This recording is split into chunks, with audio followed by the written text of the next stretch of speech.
The Holy Gospel according to Mark, chapter 16, beginning with verse 1. When the Sabbath was over, Mary Magdalene and Mary, the mother of James, and Salome bought spices so that they might go and anoint him. And very early on the first day of the week, when the sun had risen, they went to the tomb. They had been saying to one another, "Who will roll away the stone for us from the entrance to the tomb?" When they looked up, they saw that the stone, which was very large, had been rolled back. As they entered the tomb, they saw a young man dressed in a white robe sitting on the right side, and they were alarmed. But he said to them, "Do not be alarmed. You are looking for Jesus of Nazareth, who was crucified. He has been raised. He is not here. Look, there is the place they laid him. But go, tell his disciples and Peter that he is going ahead of you to Galilee. There you will see him just as he told you." So they went out and fled from the tomb, for terror and amazement had seized them. And they said nothing to anyone, for they were afraid. The Gospel of the Lord. No, this can't be happening. No, one man is not terrorizing, massacring, murdering millions of people. No, we cannot stand by and watch. No, we cannot intervene and risk annihilation of the planet. No. Did you hear the story of the young mother who sent her children on alone so she could stay and fight? No. Did you see the streets in Ukraine? No. How can the world help millions of refugees? This is the beginning of grief, shock, and denial. It is hard to believe that less than 2 weeks ago, Ukraine was intact.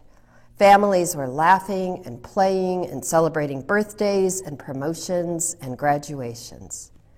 And today, those same families and the places they celebrated are destroyed. And for those families who have survived, they are either separated by war, have become refugees, or are hiding in subways turned into bomb shelters, or fighting. No. Today's gospel is one we often reserve for Easter. The story of Jesus' resurrection in Mark leaves us with questions. Who was the young man sitting in the tomb who delivered the news that Jesus was raised from the dead? We assume an angel. Why does it end with them saying nothing to anyone out of fear? How can this be good news when it is so ambiguous? The truth is that biblical scholars and theologians have debated the authenticity of this ending of Mark for centuries. Many, possibly most, believe that yes, what I just read is the ending of Mark, an ending that leaves us with more questions than answers. But some scholars continue to debate this ending to this day. The Reverend Dr. Wilda Gaffney is one of them, which is why her suggested gospel for today picks up where ours leaves off. Listen. Beginning with the 9th verse of chapter 16, which may or may not be in your Bibles. Now, after he rose early on the first day of the week, Jesus appeared first to Mary Magdalene, from whom he had cast out 7 demons. She went out and she told the ones mourning and weeping who had been with him. But when they heard that he lives and was seen by her, they did not believe. After this, Jesus was made known in another form to 2 of the disciples as they were walking into the countryside. And they went back and told the rest, but they did not believe them. Now, later on, while they were sitting at table, Jesus appeared to the 11 themselves. And he rebuked their lack of faith and stubbornness, because they did not believe the women who saw Jesus after he had risen. Then Jesus said to them, "Go into all the world and proclaim the good news to all creation. When I read that this was our chosen gospel for today, my immediate response was, no! That is how ingrained we are to say no to any kind of loss. In seminary, I was taught that it is most likely that the Gospel of Mark ends with chapter 15, verse 8, in all its ambiguity. I have been conditioned to believe that there is no verse 9 and forward, that chapter 16 was somehow pieced together by those who could not accept the ambiguous ending, that those who say Mark's gospel was destroyed, and in the process, the original beginning and ending of it were lost. Professor Clayton Croy, my Greek and New Testament professor in seminary, wrote a whole book about this called The Mutilation of Mark's Gospel, which details this ongoing debate. At the end of the book, he writes this: "It is very probable that the conclusion of Mark's gospel has been lost. Originally, his narrative went on to relate the action of the women who reported the news to the other disciples. The lost ending contained at least one resurrection appearance story. The appearance would have been located in Galilee and would have featured Peter prominently." And then Croy writes, "I hope that this book will reinvigorate the debate about the ending of Mark. It would be a step in the right direction if more persons began to regard the debate as far from settled." And so what does this debate about the ending of Mark have to teach us about grief today? One possibility is that when we are given information that triggers our grief, something that immediately makes people around the world cry no, our minds tend to fill in the spaces between what we know and what we do not know. This may be the root of all debate, and perhaps it explains this disputed 16th chapter. Because, of course, the women had to get over their fear and silence at the end of verse 8, or the gospel would have gone unheard. So our minds can take that ambiguous ending. But what does that matter to us today, really? The ending in the 16th chapter seems to include pieces from the other Gospels, the story of the road to Emmaus from Luke, the story of Jesus' last words to his disciples from Matthew, and the emphasis that no one believed the women from the individual experience of learned, informed, faithful women ever since. Maybe this debate goes on to help us internalize that disagreement about the order of events need not negate the truth of that event. Maybe it is to help us grasp the maddening truth of being human, that we simply do not know how things will end. We want them to end happily ever after, so much so that we added happily ever after to most children's books for centuries, lest we frighten the children into hearing about loss and grief and ambiguity, as if they will not know if they don't read in their picture books.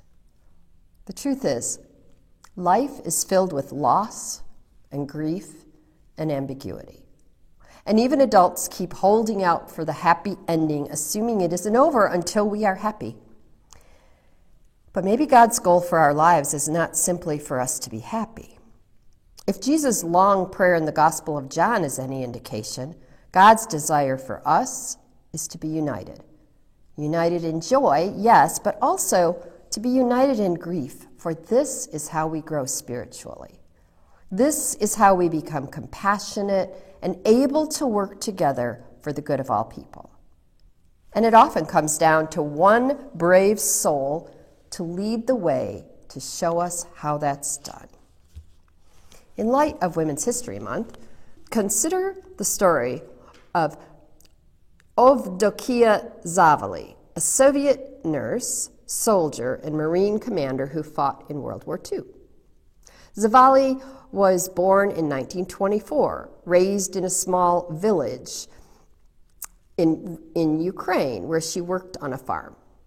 She was brutally exposed to the outbreak of World War II when enemy planes bombed her village, and in the aftermath, She treated injured soldiers by ripping up bed sheets from her home to make improvised bandages.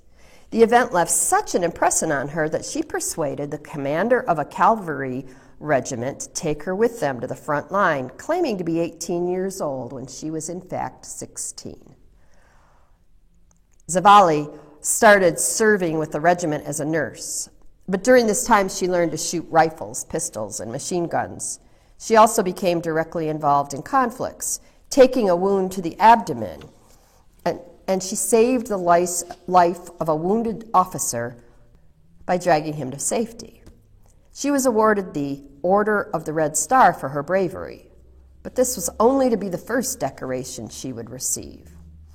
One day, an officer mistook Zavalli for a man, as she wore soldier's clothes and her head had been shaved to remove lice. The officer ordered her to join a group of soldiers headed to the front line. Zavalli decided to go along with the mistake, and 2 hours later, she took part in a battle with the 6th Airborne Brigade.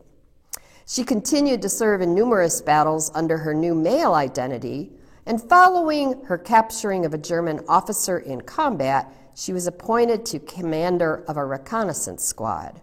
When Soviet troops were starving near Mozdok in late 1942, she mounted a daring night raid across a river to a German camp where she stole ammunition and provisions before sailing away on a raft. The following year, Zavalli was a sergeant serving in the Cuban region when her company was surrounded during a heavy firefight, and the company commander was killed.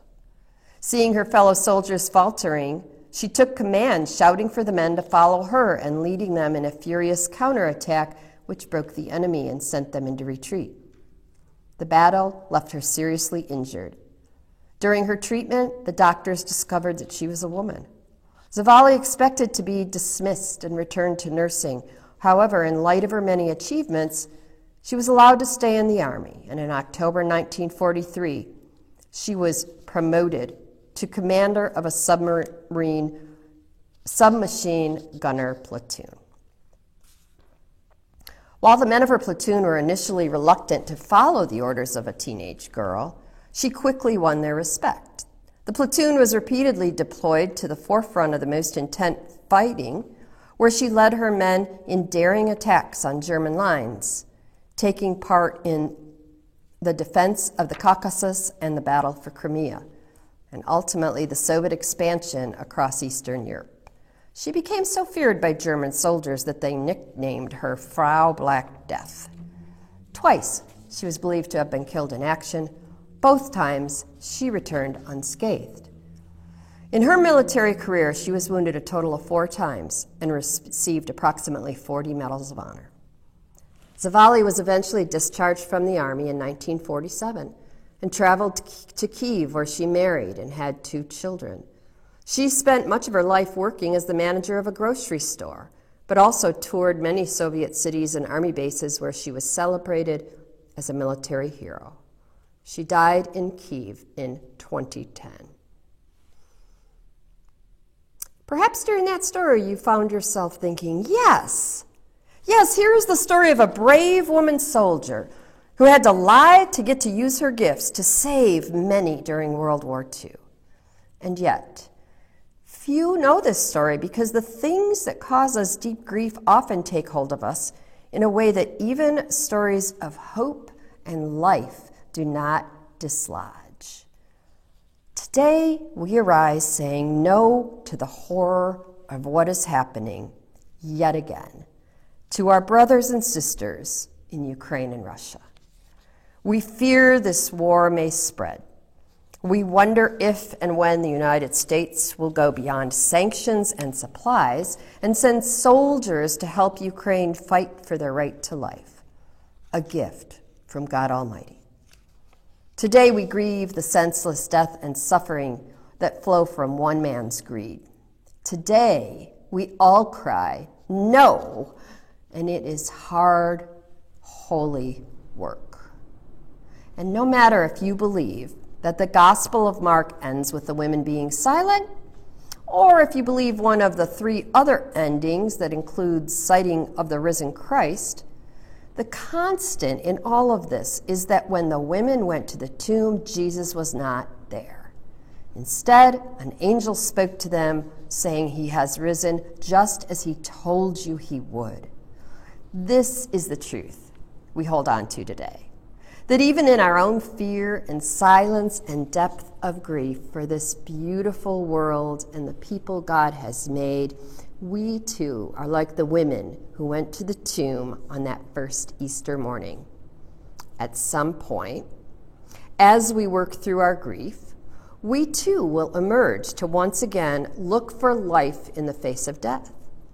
But to fully embrace, appreciate, respond to this good news of the resurrection of Jesus, which opened the door to the resurrection for all God's beloved, we must first sit with our grief, because this is a faithful act of solidarity with all those who suffer. Jesus teaches us that suffering can bind us together in ways that lives free from suffering does not. Suffering creates compassion. Compassion leads to action. Suffering causes us to lean into the everlasting arms of God.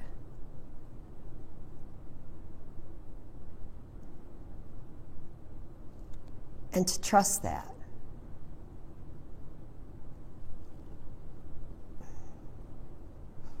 And to trust the consequence and judgment are no farther away than God. And God is not in heaven with all well on the earth.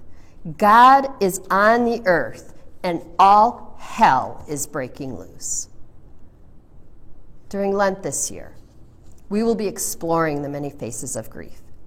Some describe these as stages, but I have found that grief doesn't have clearly defined stages. Instead, we move in and out of different faces of grief all the time. Grief does not really come to an end in this world. To grieve is to still be alive. We know we are either entering grief or adding to our ongoing grief whenever we hear of loss, and our immediate response is no. This is a response that is universal, a response in every language and no language. The cry of the despairing became Jesus' cry on the cross. And God's yes is to this: death does not have the last word. Our choir director Lois and I were discussing this phenomena, and to help us be mindful of our collective study of grief this Lent, she wrote the following song. May the truth it contains move us to not busy ourselves to cover up our grief, but to claim it, that we might make room in our hearts for God's yes when it comes, that life will come out of death.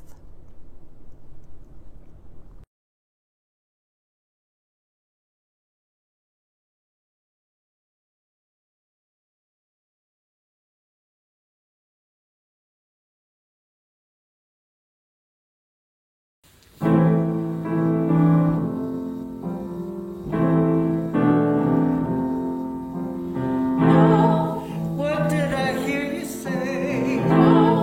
What did I hear them say?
And thank you for continuing to support the ministries of Be Lifted and King of Kings Lutheran Church in Ann Arbor. Our ministries of feeding the hungry, working for justice, welcoming the stranger. If you would like to give at this time, you can do so by texting your offering amount to this number right here. It's that easy. If you're not in a position to give financially, please share the good news with friends and family by sharing this video. May it uplift anyone who views it.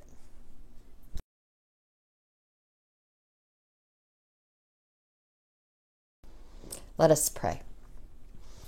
Refreshed by living waters, renewed by living bread, may we, your sons and daughters, by your own hand be led. Accept the gifts we offer. May they be multiplied. Unite us in your mercy, and justice be our guide.